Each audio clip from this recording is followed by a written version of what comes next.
Hello, my fellow YouTubers and subscribers, and welcome to my ranking of the Planet of the Apes movies.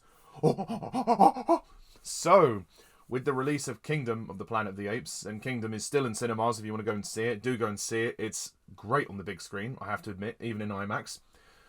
Now is the time for me to rank all 10 Planet of the Apes movies in order of personal preference. If you're familiar with my rankings, this is a personal list, this is just my opinion. This is not the objective list, this is a subjective list. It's pretty hard to do an objective list, as far as I'm concerned with these movies, because they're so mixed in quality. So if you do disagree with my list, that is fine. Just please be polite, be respectful. We can agree to disagree, but I am not here to have a rant or an argument with anybody about their opinions on this. So any nasty comments or hostility, you will be removed from the comments section. So in this list, I'm going to be covering all 10 movies, as I've said. So that's the original 5 Planet of the Apes movies from the 60s and 70s, Tim Burton's Planet of the Apes, and the 4 reboot movies. So yeah, I hope you enjoy the list. So taking the bottom spot at number 10 is, well, you knew this was going to be there, Tim Burton's Planet of the Apes. This movie is a hot-brained mess. Fuck me. You know, when they said no monkey business, clearly they didn't listen. Because this movie is apes on drugs. This movie is a monkey rave. I have no idea what the hell's going on in this movie. The plot is so messy and contrived. The script doesn't even exist as far as I'm concerned. And every 2 minutes, the apes are just jumping around like superheroes, going, oh, oh, oh, oh, oh. It's just so annoying. The whole tone of this movie is annoying. The actors are bad. You know, Mark Wahlberg doesn't give a shit. He's doing it for the paycheck. Helena Bonham Carter just whispers, and you can't understand a word she says. And let's not forget the amazing twist at the end. Abraham Lincoln. Oh, wow. Wow. That is beautiful. Oh, I totally didn't see that coming. This movie just tries to be a reimagining of the original film. That's one word for it. God, I wouldn't know if I'd call it a reimagining. Tim Roth is also very bad. The movie is just a mess. It's just a horrible mess. And this movie is made with such a lack of respect and a lack of appreciation to the original film. While I will say the movie isn't good at reinventing the series, it at least tries to do something original. That doesn't mean it's good, but at least it's original. I don't know what else to say. Tim Burton's direction is awful here. The studio must well have interfered as well. This film just does not go anywhere, and it doesn't mean anything.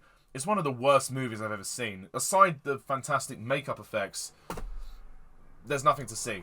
Although with the makeup, some of the apes having beards is very weird. And they almost look and feel too human, but then they feel like superheroes and they're jumping around. So there's such a lack of consistency and the tone is just all over the place. So it's really not worth with this film. Honestly, it really isn't worth keeping this film going. So, number 9 is Battle for the Planet of the Apes. Or lack of Battle for the Planet of the Apes. Oh, Battle for the Planet of the Apes. This is terrible. This is a terrible, terrible movie. I really don't like this movie. This is the one film of the original 5 that I really just don't like. It just doesn't add anything to the previous 4 films. The story is filler. The film is boring. There's hardly any battle in it. And when there is a battle, it just involves the school bus. It's such a lame battle.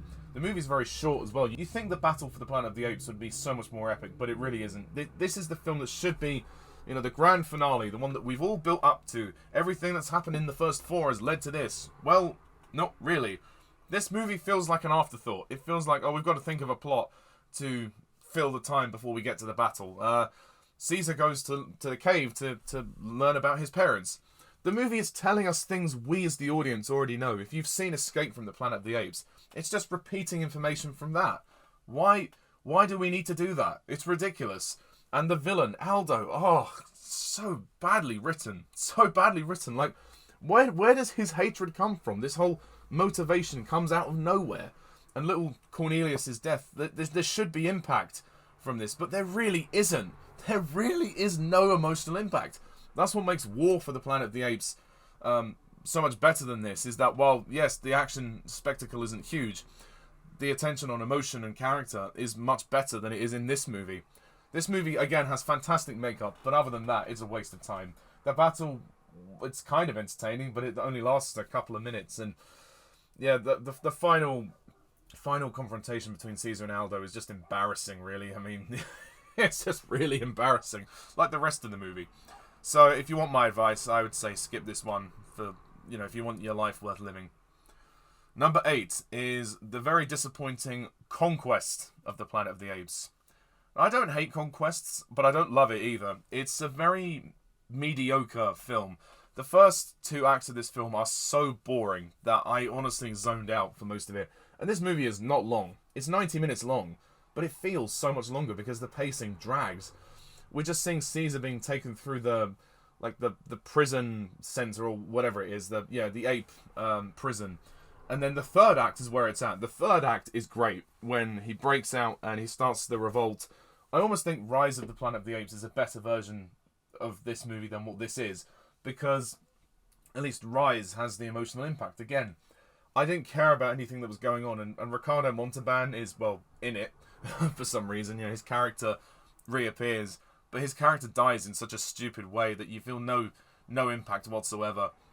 And nothing really happens in this film until the third act. So until the ending speech, which Roddy McDowall does brilliantly, there is no reason to watch this film, honestly.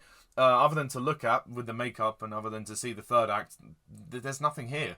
It's easily better than the last 2 because of that third act, but if it wasn't for that, this one could have potentially been even lower on the list. But this is the one that should be the most epic. It should be the most interesting, but it really isn't. I mean, as good as that end speech is, sadly, the first 2/3 of it are really just not very good. So it's down here. Number 7 is Beneath the Planet of the Apes. Now, a lot of people actually rate Beneath as their least favourite of the series. I can understand that, because Beneath is a very strange movie. If Tim Burton's film is the craziest one, this is the weirdest one. This movie is just fucking weird. I mean, when we get to the third act, when we go to the Forbidden Zone cave, or whatever it is, and we see these people worshipping the atom bomb. What? They're worshipping this atom bomb, waiting for Judgment Day or something. It's very weird. It is bizarre. It's just bizarre. I still don't really quite understand it, if I'm going to be perfectly honest. That being said, though, the reason it's up this high is because I do find some enjoyment in this film. I'm not going to lie. There are some entertaining action sequences. I mean, it doesn't nearly have the intelligence or the insight of the first film, and it doesn't have the political commentary that the first film does.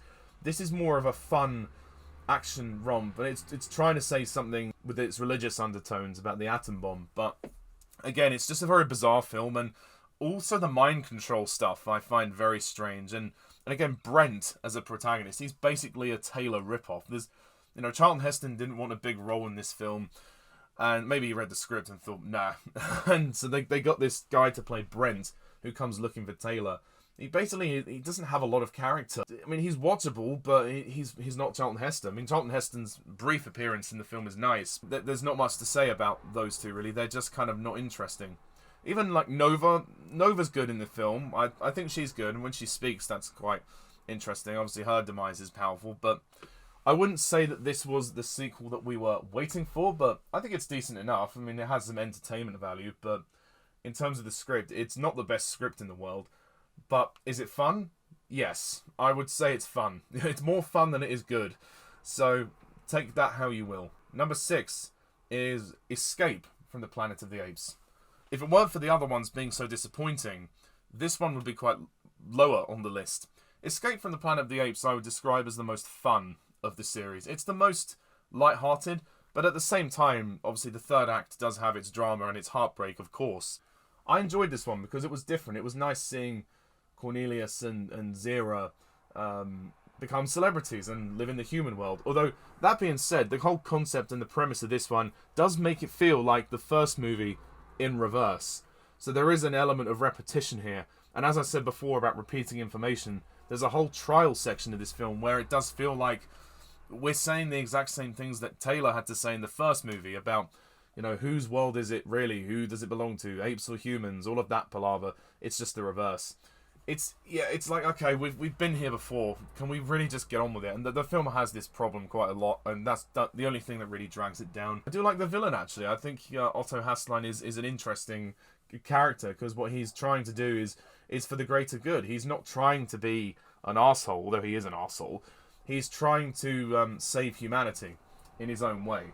He's still doing the wrong thing for the right reasons, but I think that's what makes him slightly interesting. And the two supporting human characters are also very good. And obviously Ricardo Montalban features briefly in the movie as well, which is nice. And the music is great. The writing is quite lazy in places, but with the Dr. Milo character being used as an exposition tool for the time travel, which, again, we already know as the audience. We know how they got there. It was time travel because we saw the first two films. We're not averse to that, but the filmmakers feel like they have to keep repeating information in order to get the story across. It's just hammering the point. It's just too on the nose, and then, you know, if you're going to kill Dr. Milo anyway, what was the point? But Escape is good. You know, for all the problems it has, it is good, and it is entertaining. It just has some lazy writing. Number 5. Now, this one was a tricky one to place for me, but number 5 is Kingdom of the Planet of the Apes, the new movie. It's halfway up the list. Now, a lot of people might rank this one higher on their personal list. I've seen this movie about 3 or 4 times now, and I've had a good amount of time to digest it. I don't think it's perfect. I don't think it's brilliant, but it is good. I like the fact that it's a story that's set, you know, generations after the previous trilogy, that it is trying to essentially be a soft reboot in a sense. It's, you know, but within the same timeline. It's trying to set up a new arc of characters, and I think the new characters are good. I don't think they're as interesting as Caesar, but I like Noah and his group of friends, and May, and, you know, Raka. You know, they're all fun characters. I think the best of them is yet to come, because this does feel like a setup film for something else. So I do feel like there's better yet to come, as it were. But this movie is epic. This is probably the most epic Planet of the Apes movie yet. Just the scope and the scale of it is impressive. And, I mean, it's the longest film in the series as well. It's nearly 2.5 hours long. It's like 5 minutes longer than War. It is pretty long. But I think it just about stays its welcome. It doesn't overstay its welcome too much. Perhaps if it was a tad bit shorter, it could have tightened up the pacing a little bit. But for the most part, it moves along okay. And I like the story. I mean, it doesn't particularly go anywhere till the very end, but you understand where it's going. And the action spectacle is entertaining. I think Wesball's got a good energy with his direction. And Proximus Caesar is an interesting character, despite being slightly underused. And of course, on a technical level, this is so impressive. It looks just as good as War did 7 years ago. You really just feel like you're in the world of Planet of the Apes. And I like the feel of the apocalypse and everything. The scale of the action is impressive. It really is impressive. And I think that it's a nice new energy for the franchise. And I like the character of May. I look forward to seeing more of her, especially as we understand her motivations late in the day. But I would be lying if I said the movie didn't have problems. But it's a solid entry into the series, and I think it's pretty good. And I think that, you know, to follow... Well, put it this way. Because the Caesar trilogy was a masterpiece, Kingdom was always going to suffer, I think, in terms of having to follow that and having to reinvent the series in its own way. I think it succeeded in its own way. It's not perfect, but it did a very good job. And I'm pleased with the outcome. And I feel like there's more potential for this. For me, I didn't emotionally invest in this as much as the last trilogy. But maybe over time, with the next 2 installments, that might change. So, the top 4. We're getting close to the end now. So number 4 is the original Planet of the Apes from 1968. What can we say about this movie that hasn't already been said? It's a classic. It is perhaps slightly dated now, but that being said, what a film. The makeup is fantastic, the story is fantastic, the ending twist is fantastic, if slightly ruined on the DVD cover. The whole political drama is amazing with this film, and that's what this movie is. It's not an action film, it's a political drama, and it really, you know, takes the idea of evolution and kind of spins it on its head, because obviously man evolved from ape. So spinning that and making apes more intelligent and higher thinking with a different hubris, I think is very interesting. And to this day, I've always loved this film. I've always loved the excitement as well. You know, there is peril, there is action, there's an intimate spectacle. You know, Charlton Heston is great as a great lead as Taylor. Linda Harrison is brilliant as Nova. Cornelius and Zero are delightful characters. it's not all dark and grim, but it is quite intense, I would say. There's a lot of, people getting whipped and tortured and beaten, it's quite gritty. But I wouldn't say the movie is without heart or without its moments of light relief. And it is a fantastic film, and obviously building to that end twist, so you know where it's going to go. And I like where it goes, and it is shocking to see the Statue of Liberty at the end. But obviously everybody knows this film by now. But it is a classic. It is a classic, and the music is also fantastic by Jerry Goldsmith. What a legend. What an absolute legend. And I think, I meant to say about Kingdom, actually, the soundtrack in Kingdom honours the music from this film. This film really set a precedent on film scores. And there's just so many iconic moments here. And there's a great sense of legacy that this film has left behind, because all the future installments of this series are akin to this. They really do. Just the whole conception of this film is fascinating. And the whole political commentary is fascinating. So it's hard not to like this film. But it isn't my favourite if it weren't for 3 other ones. So the top 3. Number 3 is Rise of the Planet of the Apes. This movie was the biggest surprise in 2011. Wow, I did not expect Rise of the Planet of the Apes to be as amazing as it was. This has totally reinvented the series. The fact that they came up with this idea that, of a virus that broke out, and they were trying to cure Alzheimer's, and it had a bad effect on humans, and then it had the opposite effect on chimps and made them more evolved. And the whole idea of Caesar's evolution is amazing, and the fact that over the course of the trilogy you see Caesar really evolve to almost the closest thing to a human but in an ape's body. I'm not explaining it very well, but you understand. It's a fantastic concept.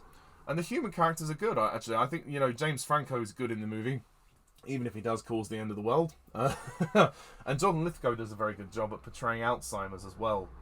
It's a very difficult thing to pull off in a performance, but I think those brief moments where we do see his character suffering from Alzheimer's is quite heartbreaking. So the movie gets you emotionally invested very quickly, and the secret to this movie's success is that it was Caesar's story. Actually, that's the whole trilogy. Caesar's story. He is the protagonist. We're following his journey. We're supposed to care about him the most. And Andy Serkis is absolutely phenomenal across all 3 films. But in this one, seeing Caesar as a young boy growing up, and then how he emerges into this leader, and just how they just take over the planet at the end, and they break out of prison, and the classic scene reinvented so well when he says, "Take your stinking paws off me, you damn dirty ape." No! And when Caesar speaks, it's powerful. You feel that. Brilliant direction by Rupert Wyatt. Brilliant casting. Brilliant script. It's a total clean slate for this franchise, and it cuts to the heart of the story, and that's what I love about it. But of course, it's not my favourite had it not been for 2 other ones. Number 2 is Dawn of the Planet of the Apes. Who'd have thought that this movie would have been even better than its predecessor? Dawn is... wow. Dawn is absolutely phenomenal. Dawn of the Planet of the Apes, on paper, doesn't sound that interesting. When you think about the plot, it's like 2 groups of people trying to turn the power back on in this apocalypse. Like humans and apes trying to work together to turn the power on. Doesn't sound that interesting. But what makes this movie so interesting is the personal conflict. Caesar and Koba's conflict is brilliantly done. Caesar's conflict with the humans is also brilliantly done. And there's always going to be arseholes on both sides, and I like that. The film doesn't portray its characters to be, angelic or inherently evil. There's 2 sides to every story. You could argue that some are villains, but they're not really. Everybody does bad things in desperate times, and again, this movie cuts to the heart of the story. It's poignant, it's sentimental. That's what makes it work. You get emotionally invested very quickly. And it's so good to see how the apes have evolved since Rise, and how Caesar has become more articulate, and how he's able to teach, his fellow apes the laws that now are standing. And it's amazing actually going forward into Kingdom of the Planet of the Apes to see Caesar's legacy is still intact. So his legacy was going to be a long-lasting one. And the action is amazing. The music score by Michael Giacchino is brilliant as well. The final battle is epic, and you feel like the film builds up to it very well. Matt Reeves is a great director. He knows how to add drama, tension, stakes The script is brilliant.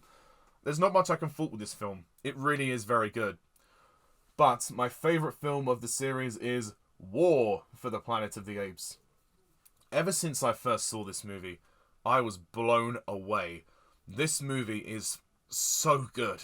It's so good on so many levels. It's just so beautiful. It's not the movie you expected, because it doesn't fill the screen with big bombastic spectacle. We do get that, but in very limited chunks. And Matt Reeves was very adamant about making the drama and the character stuff at the forefront. And I think that was the right decision, because, again, to stay emotionally invested in Caesar's story, why would you throw explosions on the screen? I know the movie's called War for the Planet of the Apes, and some people have been misled by that title, but I truly believe that they went in the best direction possible.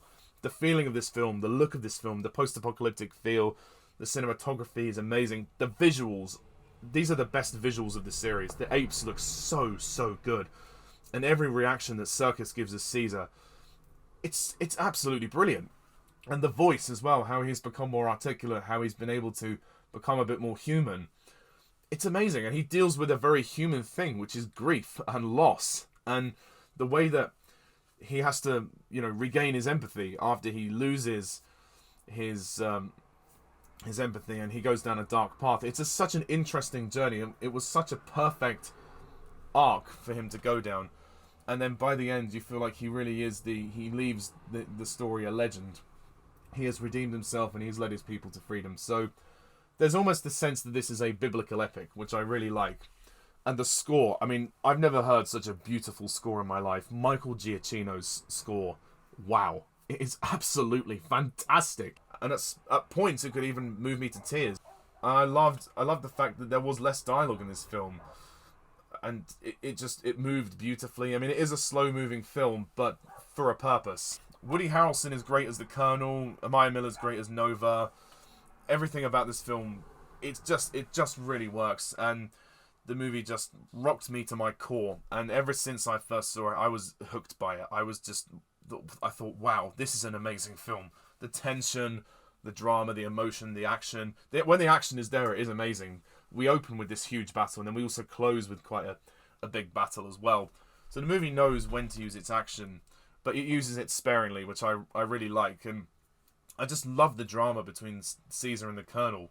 It's just so beautifully written. You understand each character. Again, like with Dawn, everybody's an asshole to someone. There's no heroes and villains in this story. Caesar isn't necessarily a hero in every section of this story. He goes dark. He does some terrible things because he's hurting, because he's angry. And the Colonel, in a similar position, had to, sort of kill his own son, for the sake of the world. It was a difficult thing. And I love that. I love the fact that we get these characters that are complex and that have done difficult things. Dissecting these kind of characters is really interesting. That's why War for the Planet of the Apes is a masterpiece. And I will be stunned if any film following this can top it.